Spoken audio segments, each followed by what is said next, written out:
Hey guys, it's Courtney and I'm back here with another video for Trinity Stamps. Today's video is part of the new release blog hop, so I will link all of that information below. I'm going to be using a few new products here. I'm going to be using the Winter Friends stamp and die set, as well as the Slimline collection. I have the stitched frames here, the scallops and banners, as well as the scenic borders. So I'm going to go ahead and die cut some of these pieces here. I have the largest stitched scalloped frame, as well as I believe this is the smallest stitched rectangle, I guess you could call it.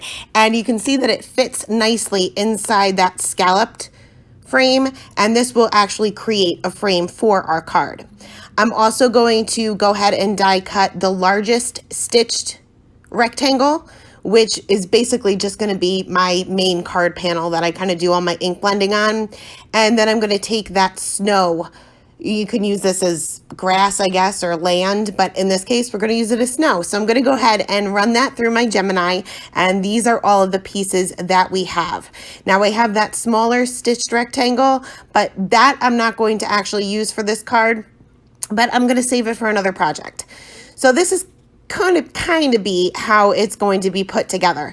So we're going to take this stitched rectangle and create our background. I'm going to be using tumbled glass, broken china, and salty ocean distress oxides. I am using a blending buddy brush to do all of my ink blending. You can see that I'm starting probably about a third of the way up because I know my little snow hills are going to be on the bottom, so I don't necessarily need to put ink down there. I'm going to start off with the tumbled glass, then move on to the broken china, and finish off with the salty ocean on the top. The first time around, I'm not really worried about getting a good blend. I'm not really even putting that much ink down until I reach the top with this salty ocean. Here's where I'm going to add quite a bit of ink here and kind of get that paper saturated. And then I'll move in the opposite direction and just make sure that each one of these blues are blending nicely with the one next to it. You can see sometimes I'm just tapping on that brush to the ink pad, not really picking up a ton of color. I don't want to oversaturate my brush. Distress oxides kind of sit on top of the paper instead of absorbing into it. So you have time to work with the ink that's already on there. So sometimes it's not necessary to add any more. You'll also see that I'm using the same brush for the entire thing. I'm working all with blues here, so I'm just tapping off on my scrap piece of paper to get any excess off before moving on to the next color. But there's no need to have, 50 different brushes for every single color that you own. So once my ink blending was done and I was happy with the results, I'm going to go ahead and add snow to the background. So I'm going to take some shimmer spray, and you're going to want to make sure that you shake this up really, really well. You can see that it kind of all settles to the bottom. All that sparkly stuff is on the bottom. So I kind of just tap that onto the palm of my hand, and that seems to shake it up really nicely. I'm going to go ahead and spatter that on, and then take a dry paper towel and just kind of soak up any excess moisture. I am also going to take a little bit of white acrylic paint, and this is just stuff that you can get at the craft store for like $1. And I'm just squirting just a teeny tiny bit of that onto an acrylic block, adding a little bit of water so it's not too thick, and just mixing that up with a paintbrush. And then I'm going to spatter that around as well. And this will kind of look as if there's kind of like snow flurries in the background. You will want to make sure that you clean your paintbrush and clean your acrylic block right away, because if you don't, you could just throw it away, because I've done it. So I'm going to go ahead and put this panel aside to dry, and then I'm going to go ahead and stamp out my images. I am using the 4 main images, I guess you could say, from the stamp set. I'm bringing out my Misty. This is the first time I'm actually stamping these images, and you know how that is. Sometimes you don't get a great impression the first time around. So I knew I wanted to probably stamp these twice. I'm stamping onto a piece of Nina Solar White 80-pound cardstock, and I'm using Blackout ink by Ink on 3 because we will be Copic coloring our images.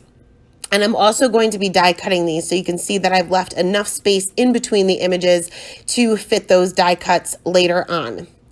So moving on to the coloring, I am going to start off with the reindeer. And I'm going to start off, as always, with my lightest color to map out my darkest areas. Now, usually when I die cut my images, I don't worry about a light source. So I'm pretty much just keeping a center light source, or I'm just picking one side to do my shading on. I really don't have any rhyme or reason for it. It's just what makes sense to me as I'm doing my coloring. So once I had those areas mapped out, I'm going to go in with my darkest color, which what I thought I grabbed the E37, but I didn't. But it worked out well. These colors actually blend very nicely together. I'm just adding a little bit of shading to either side of his little face, on one side of each one of his legs. And I'm also creating a shadow underneath that little saddle that he's got going on there. Gonna blend this out with my two midtones, and then I'll finish off with that lightest color that we had started off with, just making sure that I leave a highlight, even if it's a teeny tiny highlight, in at least most of the areas. This is what's really gonna give you the contrast. Even the small areas, if you have to leave something out, actually leave the midtone out. You'll notice a huge difference with your coloring as long as you have that scary dark and that scary light color. Now I'm going to color his little, I guess you could call them hooves, maybe. I'm going to do my shading the same way. So where I put my shadows, or the side that I put my shadows on his little legs, I'm going to add the same shadows, or the same side shadows for his little hooves. And I'm just using the E50 markers for this, going in with my darkest color first, because these are pretty teeny tiny areas. Next, I'm going to move on to that little, I guess, snout, maybe. I guess it would be a snout if it was a dog, but we're going to call it a snout. I'm going to bring in some more E markers here, and I just wanted this to be a little bit lighter than the rest of his body, but I'm only using 3 colors here, just again adding a little bit of shading to either side, blending that out with that one single midtone that we're using, and keeping that center for the highlight. For the inside of his little ears as well as his tail, I want these to appear white, so I'm just adding a little bit of shading with my C markers. Any white objects are still going to have shadows. So I'm going to leave the saddle and the scarf, and right now his nose, because I wasn't sure if I wanted to make him Rudolph or not. I'm going to leave actually the colors, the greens and the reds, till last.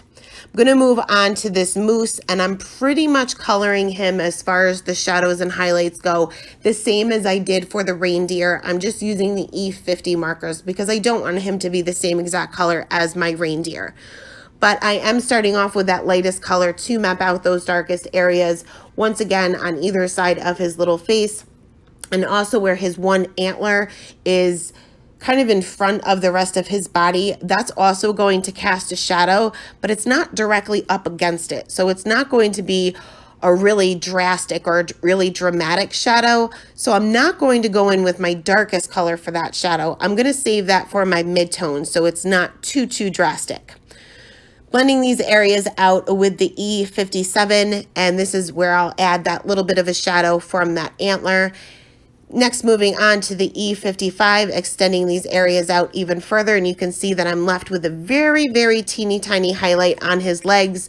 But once I add that E53 back into that little tiny area, you'll see where this all comes together and you really get that contrast you're looking for. Now for his hooves, I'm going to use the same color combination as I did for the rest of his body, but I want these to appear a little bit darker. So I'm just going to add a little bit more of that E59 that I did for the rest of his body, and I'm going to skip the E53. So I'm only using 3 colors here, and even though they are the same colors as his body, you can see that the amount of color you use really affects the overall color of the object you're coloring. So for his antlers, again, wanted these to appear white, but they would have some shadows.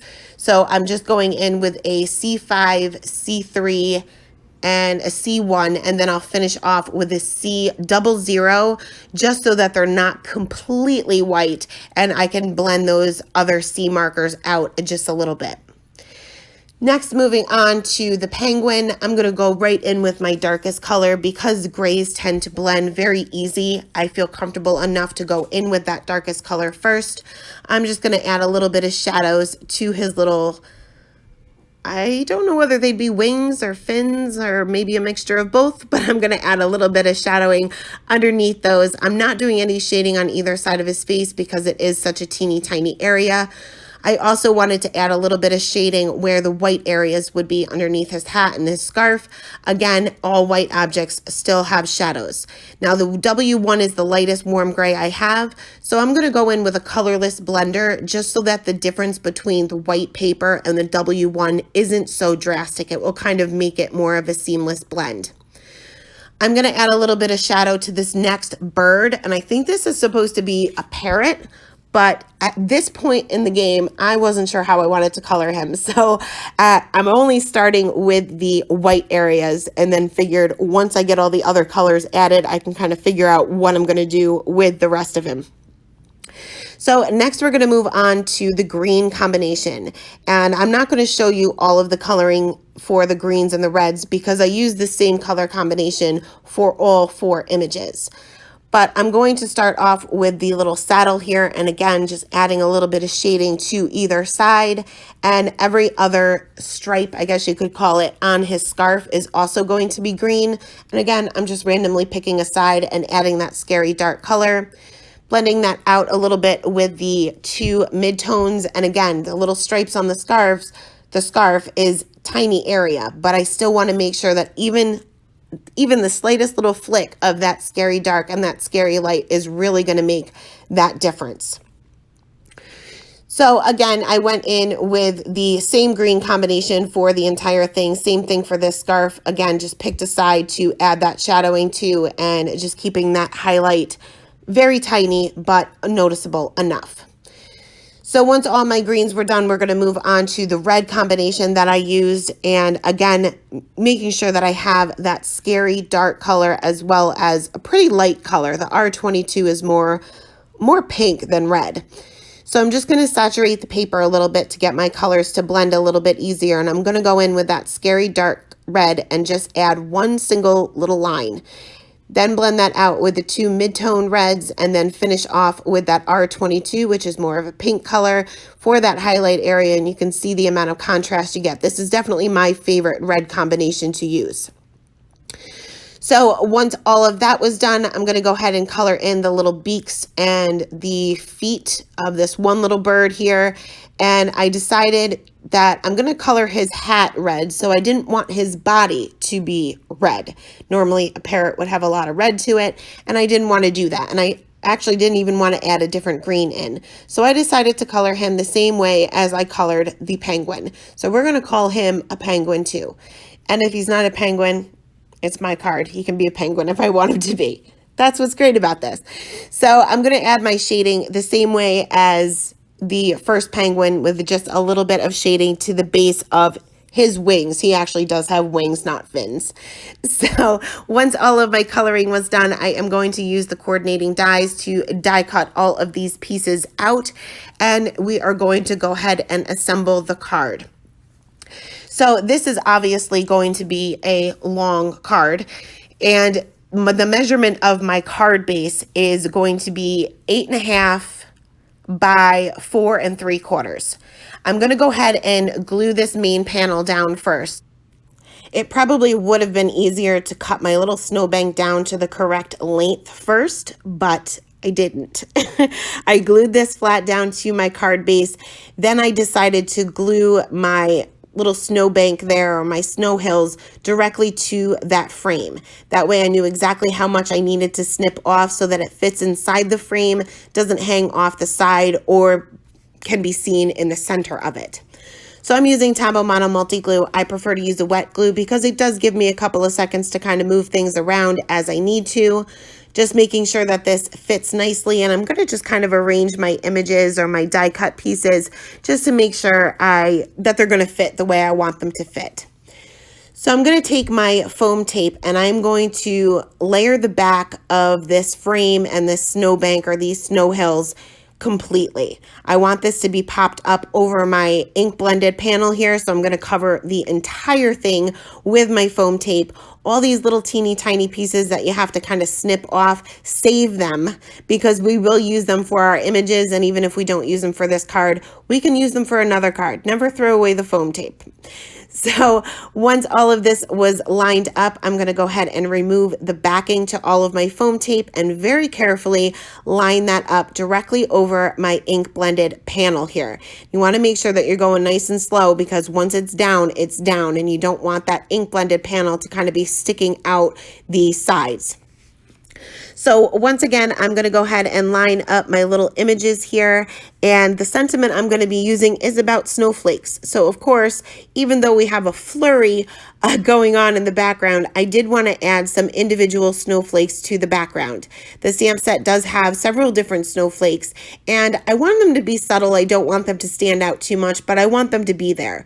So I'm going to bring out my white pigment ink, and this is the Hero Arts white unicorn pigment ink, and I'm just going to go ahead and stamp these snowflakes kind of all around, leaving that top center blank because this will be where my sentiment goes. Now when you're using a pigment ink, you're going to want to make sure that you clean off your stamp right away. It kind of stays in those little grooves in your stamp, and sometimes it's very hard to clean if you let it sit too long. So once my snowflakes were completely stamped, we're going to go ahead and move on to the sentiment. I am going to go ahead and stamp this out with the Broken China Distress Oxide ink, which is the mid-tone blue that I used for the background. I'm just going to stamp this onto some white cardstock and take one of the banners from the Scallop and Banners Slimline Collection die set, die cut that out, and I'm going to take some more foam tape and stick that or pop that up directly in the top center of my card. Now, in order to get my images that are kind of half on the snowbank that's popped up and then half on the ink blended panel that's not, I'm going to have to add some foam tape to the top portion of the images only. So these are where these little teeny tiny pieces of extra foam tape come in handy. So I'm going to add some foam tape just to the top. Then I'm going to take that Tombow Mono Multi Glue once again, and I'm just going to add a little bit of that to the bottom, mainly their little feet there, which that part will be over the snowbank so that everything is completely flush and you don't have kind of your images all crooked. So I did that with all 4 of my little characters there. And last, I am going to go ahead and fix up any coloring errors that I had with a white gel pen, especially those red areas, because a colorless blender just does not work for that. I'm also going to add some highlights to some random areas, and this will really make your coloring pop as well. And then I finished off with a little bit of sparkle with a Nuvo Aqua Shimmer pen, again, just to set kind of some random areas. But that is it. That is the card for today. Once again, I will leave all of the hop information below, as well as all of the supplies I used in today's card. Thank you guys so much for stopping by, and have a great day. Bye.